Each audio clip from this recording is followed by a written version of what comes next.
Hello मेरी YouTube की family, आप सभी को राधे राधे, राम राम, आदाब, सत श्री अकाल। मैं आरती स्वागत करती हूँ आप सबका हमारे चैनल आरती लाइफ में।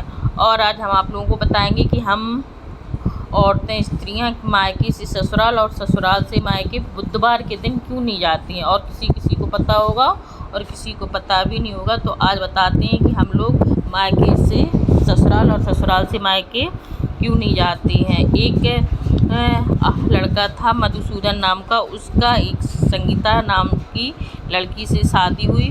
तो वो अपनी ससुराल पहली बार ससुराल लेने गया। बुधवार के दिन ही वह लेने चला गया अपनी पत्नी को। तो अपनी पत्नी को ससुराल से लेने चला गया। तो उसकी सासू माँ ने और उसकी घर वालों ने बहुत मना किया कि बुधवार के दिन, इस दिन लड़कियां अपने ससुराल नहीं जाती हैं और न ससुराल से मायके आती हैं। परंतु वो इस चीज़ों में बिल्कुल भी भरोसा नहीं करता था सुबह सुबह में।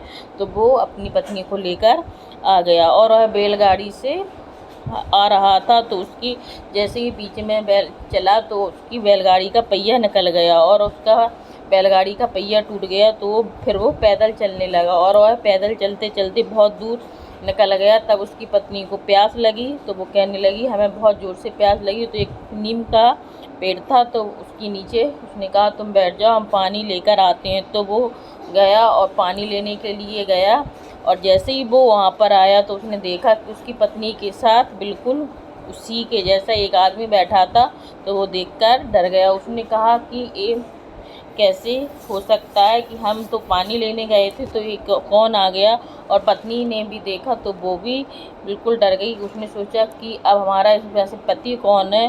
तो है बिल्कुल उसे समझ में ही नहीं आ रहा था कि हमारा पति कौन है और उसे किसे अपनाए। तो वो कहने लगा मधुसूदन, जो सही मधुसूदन था, कि तुम कौन हो भाई।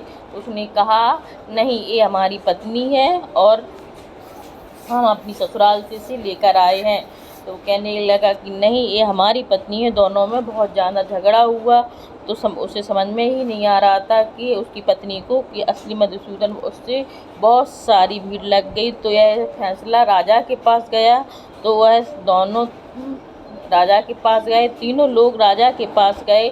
सारे लोग उसे राजा के पास लेकर गए। तो तीनों लोग राजा के पास गए। राजा ने कहा कि असली मधुसूदन कौन है बताओ, नहीं तो दोनों को कारागार में डाल देंगे।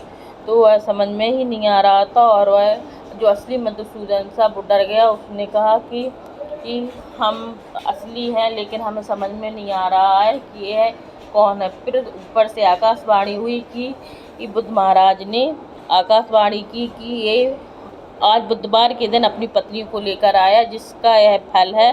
और इस दुष्ट परिणाम से मिला है कि इसने बुधवार के दिन अपनी पत्नी को, सबके कहने पर भी यह बुधवार के दिन अपनी पत्नी को लाया है और यह शुभ अशुभ बिल्कुल भी नहीं मानता। इसका दुष्ट परिणाम था तो इसे भोगना पड़ा। तो इस आकाशवाणी को सुनकर राजा ने भी उससे कहा कि ऐसी चीज़ों पर भरोसा करना चाहिए। तो बस राजा ने फिर उन दोनों को वो विदा किया। उसे अच्छी तरीक़ा से आगे चल कर के उसे उसकी बैलगाड़ी भी मिल गई और उसकी गाड़ी भी मिल गई। और भगवान बुद्ध की कृपा से उसे बहुत सारा धन भी उसके यहाँ मिला। इसलिए बहुत सारा उसे धन भी मिला। इसलिए हमें हमेशा अपनी शुभ अशुभ और अपने बड़े बुजुर्गों की बातों को हमेशा मानना चाहिए और भगवान बुद्ध की पूजा भी करना चाहिए और उनका पाठ भी करना चाहिए। उनका व्रत भी रह सकते हैं। भगवान गणपति गणेश की पूजा करके उनका व्रत भी स्टार्ट कर सकते हैं और इसे 7 बुधवार रह करके इसका उद्यापन करें, जिससे कि हमारे घर में पैसे की बरसात होती है और बहुत ही अच्छा फल मिलता है। भगवान बुद्ध की कृपा से हमारे घर में बहुत ही अच्छा फल भी मिलता है। और पौराणिक कथा के अनुसार बुद्ध चंद्र को अपना दुश्मन मानता है, पर चंद्र बुद्ध को अपना दुश्मन नहीं मानता है। चंद्र यात्रा का प्रतीक है और बुद्ध आय बिजनेस का प्रतीक है। इसलिए बुधवार के दिन कहीं भी शुभ कार्य को नहीं जाना चाहिए। ना ही स्त्री मायके जाती है और ना ही लड़की अपनी ससुराल जाती है। इसलिए बुधवार के दिन नहीं जाना आना चाहिए और ना ही कोई शुभ कार्य के लिए जाना चाहिए। इसलिए ही हमें अपने बड़े बुजुर्गों की बात को मानना चाहिए और हमेशा बुधवार के दिन कहीं नहीं आना जाना चाहिए। यही कथा है, इसीलिए हम लोग नहीं आते जाते हैं।